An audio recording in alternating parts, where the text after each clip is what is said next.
Welcome to this quick overview of Google Drive, especially this hands-on activity. So in this particular hands-on activity, we want to make sure we read all the directions. It says, create a shared space to house your grade level or department meeting notes. Let's see. Um, So create a shared space to house your grade level or department meeting notes for the school year. Create a folder to share with two other colleagues and your principal. Type up some sample meeting notes, and this can be anything for this particular item. Remember, on the exam, they'll provide all those documents to you. Here, you can just make something up. Share the meeting notes via Google Docs, and your colleagues have to have edit rights, but your principal should have only view rights. Email a copy of the meeting notes for one meeting to your principal. This is very similar to the Google Doc hands-on activity, I notice. What I'm going to go ahead and do is quickly log into my training account and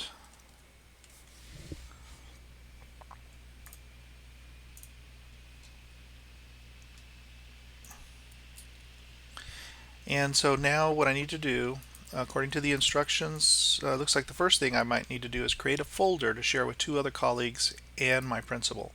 So I'm going to create a folder, 2020, 2021 meeting notes.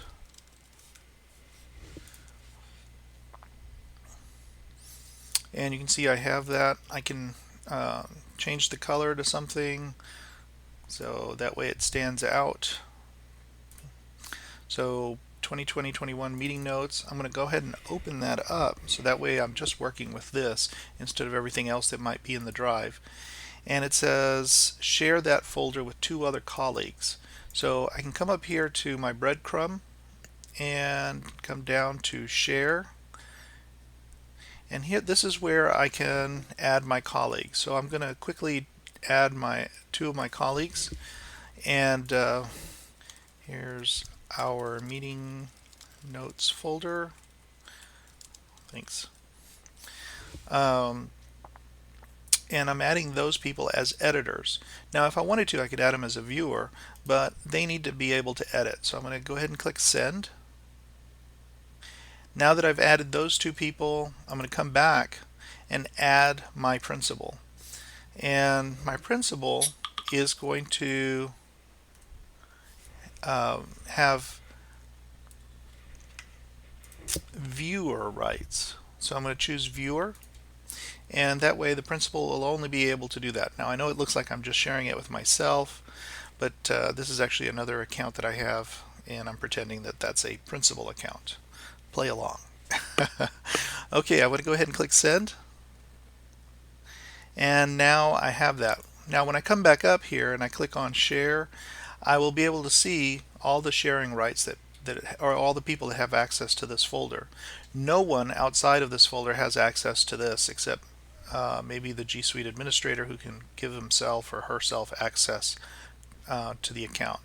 But otherwise, there is no way to really view this. Dee Benner, Peggy Reimers are my two grade level team members, and they have edit rights, and then the principal account has viewer rights. I'm going to go ahead and click done, and then just quickly come back to the read the notes. Type up some sample meeting notes. So I'm going to right click in this space, and I can choose to create a Google Docs.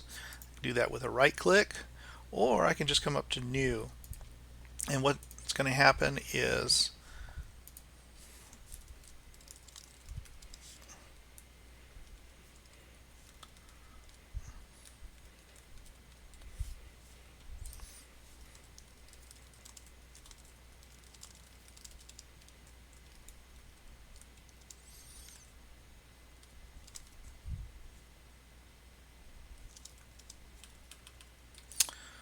okay, so I can go ahead and type in my notes.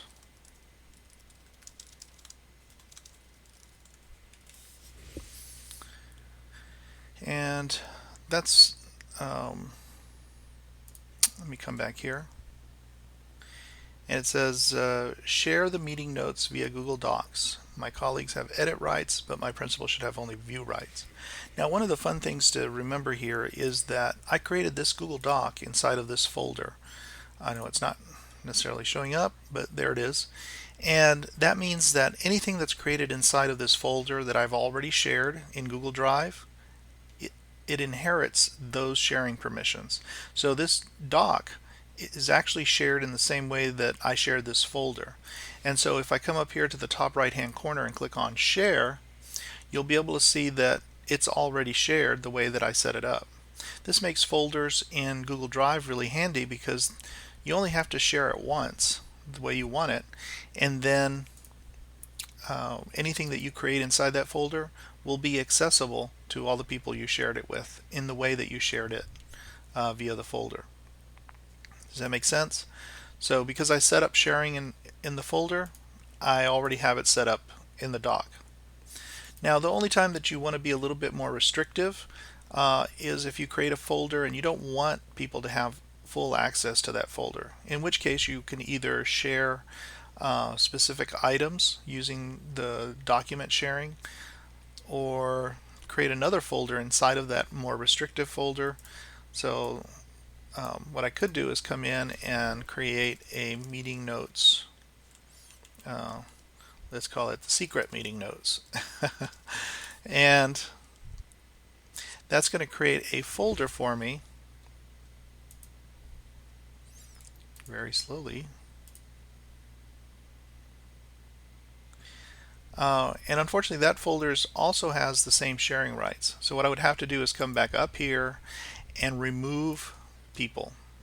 Again, there's nothing wrong with that. It works very easily. I can just come down and choose remove.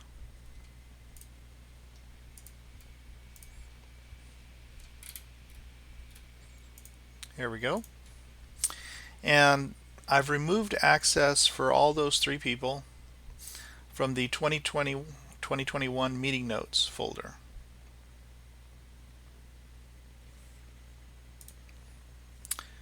Now, as you can see here, the my secret meeting notes, if I right click and choose share, it still has all the permissions that I'd set up previously because that was the way this folder was created. But this particular meeting notes, it's not shared. At least I don't think it is. Oh, it is. So I'd still have to come in and remove it individually so that no one else would have access to those meeting notes. Again, if you're ever in doubt about how a document is being shared, you can either right click on it and choose the share button, and it will show you how many people are actually sharing this document. And here it's only me. If it's a folder, same thing. Just come up here to the share button and you'll be able to see who the document is shared with. So if I want meeting notes to be something that's going to be shared with my colleagues, I can just click and drag it here and it's shared. If I take it out of that folder, then I just need to verify the permissions have been changed and that it's no longer shared with others. Go back to read the directions. It wants me to email a copy of the meeting notes for one meeting. Well, a very simple way to do that is either what you can do is get a shareable link. It will copy the link. You copy the link and then go to your email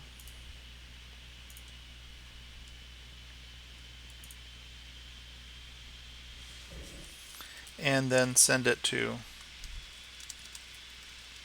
them. Please find a copy of the meeting notes here. And what I do is I just highlight, bold, and then click on the link button down here at the bottom and paste in the address, and now this is linked. I like that approach better than just pasting in the link like that because it's kind of messy looking. So if you want to link something, highlight it, come down to your link button, and then when you get the web address you can paste it in and it's now there. It's linked and available for you. I'm going to delete that because I didn't really need to send it. I think that covers all of that, and I went slightly over time, but hopefully you were able to pick up some of the sharing action that can happen.